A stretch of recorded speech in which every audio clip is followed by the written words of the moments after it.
Au nom du Père et du Fils et du Saint-Esprit. Amen. Une grande joie d'être là avec toi pour ce temps de Lex Divina. Je suis Père Jean de la communauté catholique Semence du Verbe. Une grande joie d'être là avec toi pour ce temps de partage de la parole de Dieu. Aujourd'hui, nous sommes le 24 octobre, samedi, et nous célébrons aujourd'hui Saint Antoine-Marie Claret. C'est le saint de ce jour, Saint Antoine-Marie Claret. Et la première lecture, c'est de Éphésiens, chapitre 4, versets 7 à 16. Éphésiens 4, 7 à 16. Cependant, chacun de nous a reçu sa part de la faveur divine, selon que le Christ a mesuré ses dons. C'est pourquoi l'on dit: montons dans les hauteurs, il a émené des captifs, il a donné des dons aux hommes. Il est monté, qu'est-ce à dire, sinon qu'il est aussi descendu dans les régions inférieures de la terre. Et celui qui est descendu, c'est le même qui est aussi monté au-dessus de tous les cieux, afin de remplir toutes choses. C'est lui encore qui a donné aux uns d'être apôtres, à d'autres d'être prophètes, ou encore évangélistes, aux bien pasteurs et docteurs, organisant ainsi les saints pour l'œuvre du ministère en vue de la construction du corps de Christ, au terme de laquelle nous devons parvenir tous ensemble à ne faire plus qu'un dans la foi et la connaissance du Fils de Dieu et à constituer cet homme parfait dans la force de l'âge, qui réalise la plénitude du Christ. Ainsi, nous ne serons plus des enfants. Nous ne nous laisserons plus balloter et emporter à tout vent de la doctrine, au gré de l'imposture des hommes et de leur astuce à fourvoyer dans l'erreur.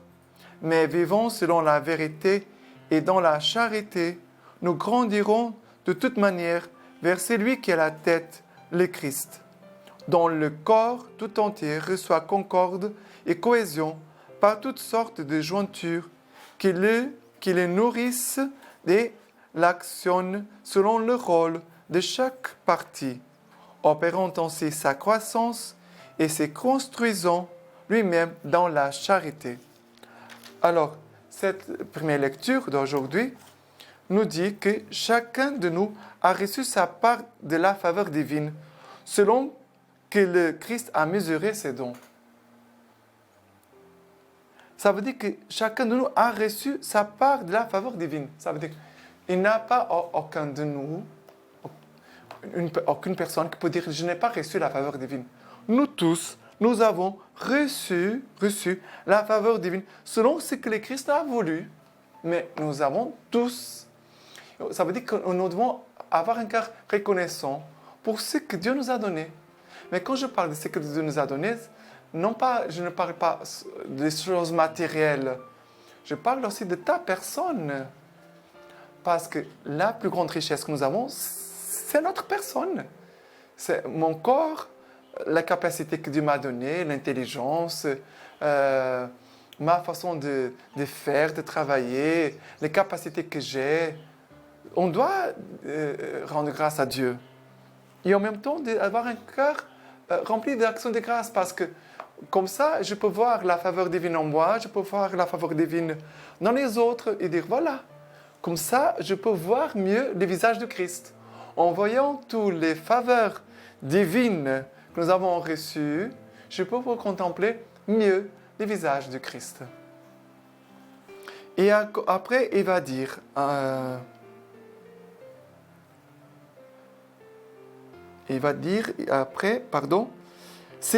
c'est lui encore qui a donné aux uns d'être apôtres, à d'autres d'être prophètes, ou encore évangélistes, ou bien pasteurs et docteurs. Ça veut dire que Jésus, il donne des dons de charisme des talents différents à chacun de nous, selon ce que Jésus a prévu. Et organisons aussi les saints pour l'œuvre du ministère en vue de la construction du corps de Christ. Ça veut dire en vue de la construction de l'Église. C'est beau parce que ce passage nous montre la beauté aussi de l'Église. Ça veut dire que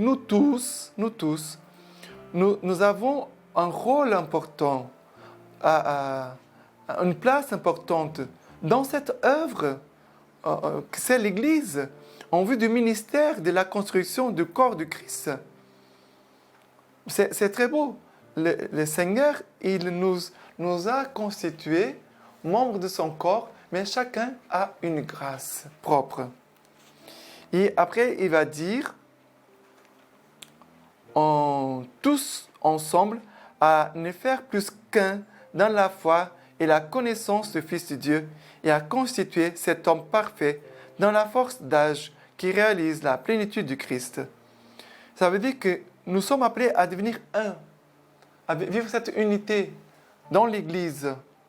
Et c'est vrai qu'on doit toujours veiller et garder l'unité de l'Église. Dans la foi, dans la foi, dans ce que nous allons transmettre de la part de Dieu, mais aussi, aussi par rapport à la mission. L'unité pour la mission de l'évangélisation, mais aussi de le corps, la vie de l'Église, tous ensemble. Dans la foi et la connaissance du Fils de Dieu. Ça veut dire que cette unité, elle va venir aussi de la foi et la connaissance du Christ. Et nous devons toujours nourrir notre vie de foi et aussi par notre vie de foi, aussi de connaître notre Seigneur Jésus-Christ. Et lui aussi, à son tour, va aussi nous éclairer et nous révéler qui nous sommes. C'est important de se connaître à soi-même, de connaître Dieu et de se connaître aussi soi-même. C'est très important pour avancer dans la vie spirituelle.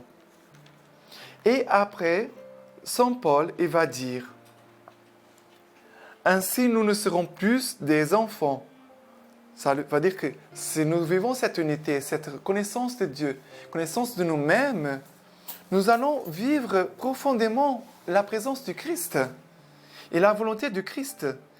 Non pas comme des enfants, comme il dit. Nous ne serons plus des enfants, nous ne nous laisserons plus balloter et emporter à tout vent de la doctrine au gré de l'imposture des hommes et de leur astuce à fourvoyer dans l'erreur. C'est vrai qu'aujourd'hui, on doit faire très attention parce que parfois on parle de spiritualité, on parle même d'église et on doit faire très attention. Mais c'est qui parle? C'est quelle église? Quelle est cette personne? On doit faire très attention pour ne pas nous laisser balloter et emporter à tout vent. Mais il dit, mais vivons selon la vérité et dans la charité, nous grandirons de toute manière vers celui qui est la tête, le Christ. Ça veut dire que nous devons toujours marcher comme ça. La vérité et la charité. La vérité et la charité. Toujours 2 pieds pour avancer. Et pour aussi faire avancer les royaumes du Christ. Et maintenant, nous allons voir les psaumes. Le psaume d'aujourd'hui, c'est le psaume 122, 121, 122, 121, versets 1 à 5. Quelle joie quand on m'a dit, allons à la maison du Seigneur. Enfin, nos pieds s'arrêtent dans tes portes, Jérusalem. Jérusalem bâtie comme une ville où tout ensemble fait corps. Là où montent les tribus du Seigneur.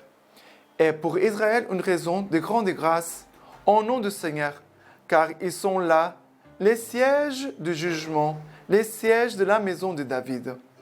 Alors, ces psaumes, c'est un psaume que les Juifs chantaient quand ils allaient en pèlerinage à Jérusalem.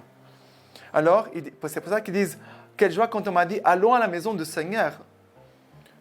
Enfin, nos pieds s'arrêtent dans tes portes, Jérusalem. Ça veut dire qu'ils sont déjà à l'entrée de la ville, très proche de temple. Ça veut dire, pour les Juifs, les temples, c'était le lieu où Dieu était. Il n'avait pas d'autres demeures de Dieu. Pour nous, on pourrait s'approcher, bien sûr, du tabernacle, de l'église, aussi s'approcher de notre âme, où Dieu habite, en disant la même chose. Enfin, nos pieds s'arrêtent dans tes portes, Jérusalem. Ça veut dire, quand nous allons prier, on pourrait dire comme ça, maintenant, j'entre dans mon sanctuaire, dans mon temple saint où Dieu habite au-dedans de moi. Mais aussi, quand nous allons à l'église, chaque dimanche pour la messe, ou même chaque jour, nous pouvons réciter ce psaume. Et après, il va dire, là où montent les tribus du Seigneur, il est pour Israël une raison de grande grâce au nom du Seigneur. Ça veut dire que le cœur, il est dans la joie parce que je vais voir mon Dieu, je vais contempler mon Dieu, je vais écouter mon Dieu. Même quand on va faire la lecture divine, on pourrait dire ça. Enfin, nos pieds s'arrêtent dans tes portes, Jérusalem. Voilà, pour maintenant prendre ce temps d'écouter la parole de Dieu. Et maintenant aussi, l'évangile d'aujourd'hui, c'est l'évangile de Saint Luc, Luc, chapitre 13, versets 1 à 9. Luc 13, versets 1 à 9. Il dit comme ça. En ce même temps, survinrent des gens qui lui rapportèrent ce qui était arrivé aux Galiléens, dont Pilate avait mêlé le sang à celui de leurs victimes. Prenant la parole, il leur dit, « Pensez-vous que, pour avoir subi pareil sort, ces Galiléens fussent des plus grands pécheurs que tous les autres Galiléens? Non, je vous le dis. Mais si vous ne vous repentez pas, vous périrez tous pareillement. Ou ces 18 personnes que la tour de Siloé a tuées dans sa chute, pensez-vous que leur dette fut plus grande que celle de tous les hommes qui habitaient Jérusalem? Non, je vous le dis. Mais si vous ne voulez pas vous repentir, vous périrez tous de même. Il disait encore la parabole que voici. Un homme avait un figuier planté dans sa vigne. Il vint y chercher du fruit et n'en trouva pas. Il dit alors au vigneron, « Voilà 3 ans que je viens chercher des fruits sur ce figuier et je n'en trouve pas. Coupe-le. Pourquoi donc use-t-il la terre pour rien? » L'autre lui répondit, « Maître, laisse-le cette année encore, le temps que je creuse tout autour et que je mette du fumier. Peut-être donnera-t-il des fruits à l'avenir. Sinon, tu le couperas. » Cet évangile ici, il a 2 choses, en fait, ici, mais qui concernent, en fait, la même réalité que c'est le repentir, ça veut dire la conversion. Dans la première partie de cet évangile, Jésus parle des Galiléens dont Pilate avait mêlé le sang à celui de leurs victimes. Et les gens pourraient dire, « Oh, mon Dieu, quelle horreur! Peut-être ils ont subi telle sorte parce qu'ils sont des grands pécheurs, peut-être. » Mais Jésus va dire, « Non, non, non. Non, non, je vous l'ai dit. Mais si vous ne vous repentez pas, vous périrez tous pareillement. » Jésus va répéter cette phrase. Si vous ne vous repentez pas, vous périrez tous pareillement. Et pour montrer ça d'une façon visible, Jésus va donner cette parabole du figuier. Pendant 3 ans, un homme vient chercher des fruits. Mais il n'a pas de fruits cette année, l'année prochaine, la même chose. Mais cet homme, on pourrait dire, il avait raison. Si ce figuier ne produit pas de fruits, ça ne sert à rien qu'il utilise la terre. Il est en train d'épuiser la terre pour rien, alors on va les couper. Il avait raison. Mais c'est là nous voyons la miséricorde de Dieu. Cet homme qui va dire, Seigneur, laisse-la encore cette année.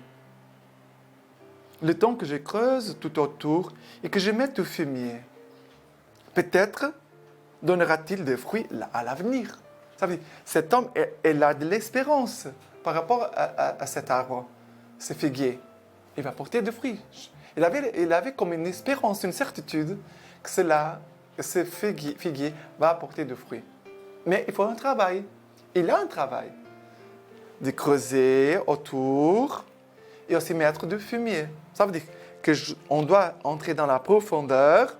On creuse, c'est la profondeur. Et après, le fumier, c'est de remplir. Ce n'est pas faire un trou pour rien mettre. Ça veut dire il a un travail d'enlever le péché, c'est-à-dire de creuser, enlève le péché, ferme les portes aux démons, il faut les fermer, les portes. Souvent, nous tombons dans des péchés parce que nous voulons tomber. Non, ce n'est pas par notre faiblesse, non. Souvent, nous disons, oh, c'est comme ça. Non, non, non.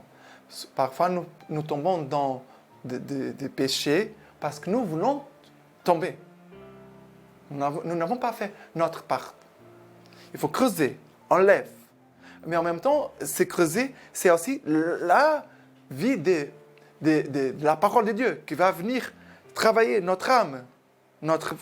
La parole de Dieu va creuser. Et aussi, après, il faut la remplir. La remplir, ça veut dire quoi concrètement? C'est ta vie de prière. Ça veut dire les sacrements. De prendre de bonnes décisions, de marcher selon la volonté de Dieu. Cela va nourrir la plante, va la protéger. Mais le Seigneur nous invite, nous exhorte au repentir. Le Seigneur nous invite et nous exhorte au repentir. Sinon, Jésus dit, vous allez mourir tous de la même façon. De la même façon. Alors, Saint Antoine Marie Claret, il va nous donner quelques paroles aujourd'hui d'un texte dont le titre c'est L'égoïsme vaincu. L'égoïsme vaincu. Il dit comme ça. L'amour du Christ nous presse.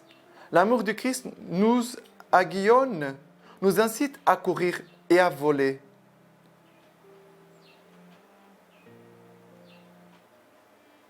Comme les ailes d'une sainte jalousie, celui qui aime vraiment Dieu aime aussi le prochain. Celui qui est vraiment jaloux, c'est celui qui aime, mais à un degré supérieur, selon les degrés de l'amour. Plus on brûle d'amour, plus on s'emporte par un zèle jaloux. Si quelqu'un n'a pas de zèle, c'est le signe que l'amour et la charité sont éteints dans son cœur. Celui qui est emporté par les ailes d'un amour jaloux désire et accomplit de plus grandes choses et travaille à ce que Dieu soit davantage connu, aimé et servi en cette vie et en l'autre, car cet amour sacré ne connaît aucun terme. Il agit de même envers les prochains. Tous ses vœux et ses efforts visent à ce que tous soient contents et joyeux sur cette terre et bienheureux dans la patrie d'en haut, à ce que tous soient sauvés, à ce que nul ne périsse pour toujours, à ce que nul n'offense Dieu, ni ne demeure un seul instant dans le péché. C'est ce que nous voyons chez les saints apôtres et chez tous ceux qui sont animés par l'esprit apostolique. Voilà, que cet amour vraiment vienne à habiter notre cœur, prendre possession de notre cœur pour vraiment être à l'œuvre selon l'Esprit Saint. Et maintenant, je te laisse la bénédiction du Seigneur, aussi par l'intercession de Saint Antoine Marie Claret. Que le Dieu Tout-Puissant te bénisse et te garde, et aussi toute ta famille, lui qui est Père, Fils et Saint-Esprit. Amen.